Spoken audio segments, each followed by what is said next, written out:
Omusango oguvunaanibwa ababaka ababiri okuli Muhammade Ssegirinya ne Allan ssewanyana saako n'abantu abalala bana ogwekuusa ku ttemu ly'ebijambiya eryaliwo mu bitundu by'e Buddu guzzeemu Olwaleero mu Kkooti ewozesa ejja Naggomola Kololo wansi w'Omulamuzi alabiseko Muhangi.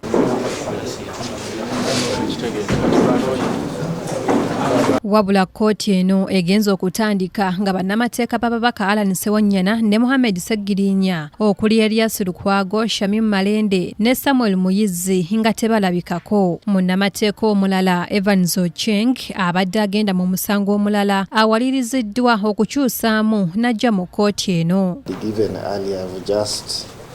My colleagues are in a better position. But I'm also advised the state attorney is telling me there's an application for stay. I'm a bit in a fix. No, it's okay. We cannot proceed since you are in another court.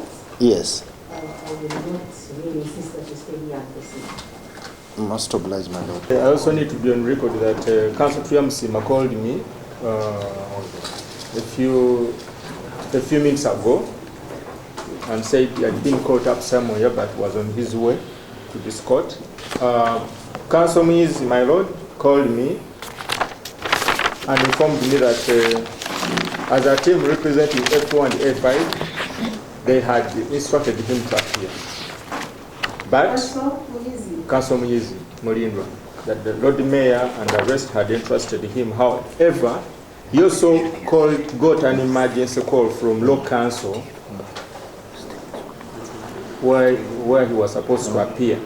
Okuwulira omusango kwongezeddwayo ekintu ekiviiriddeko muheereza Wilbert munnamateeka w'omuvunaano ow'okuna okulaga obutali bumativu bwe ng'agamba nti abadde amanyi nti omusango gwa kugenda mu maaso olwaleero oluvannyuma lw'okuba ng'omuntu we akulungudde ebbanga lya mwaka mulamba n'emyezi 9 nga taweebwanga kakalu ke yasaba.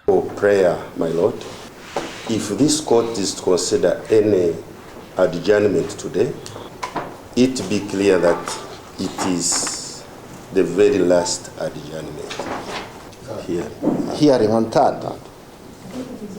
Is it third or fourth? Yes. Third. He's here. He's telling me on third. I think it is only fair that these preliminary matters are handled and resolved first. Maybe with your guidance, this application could equally be fixed so that those stay issues are dealt. Munnamateeka Ocheng asinzidde wano n'ategeeza Omulamuzi alabiseko Muhangi ku kusaba kwe baateekayo mu kkooti eya ssemateeka ku bigambibwa nti abavunaanwa baatulugunyizibwa ekireetera omusango guno okuba nga gulina okulinda oguli mu kkooti eya ssemateeka. Omulamuzi wano wasinzidde n'alaga nga bano bwe bali ab'okudda mu kkooti ng'ennaku z'omwezi 23 omwezi ogwokuna omwaka guno okumanya ekituufu kye batandikirako. Era Ocheng agamba nti ensonga eziri mu kusaba kwabwe nkulu nnyo ku mpulira y'omusango guno. Si kituufu. Waliyo petition eri mu kkooti nkulu, Constitutional Court. Ate mu kkooti eyo tusaba nti proceedings za kkooti eno baziyimirize. So kati wano tutade application tusaba Omulamuzi nti asooke awulize application tugiyita stay. Asooke ayimirize proceedings za wano such that tusooke tusotinge biri ku kkooti nkulu. Tuwaraisinga issues za human rights, torture, bintu ebyo.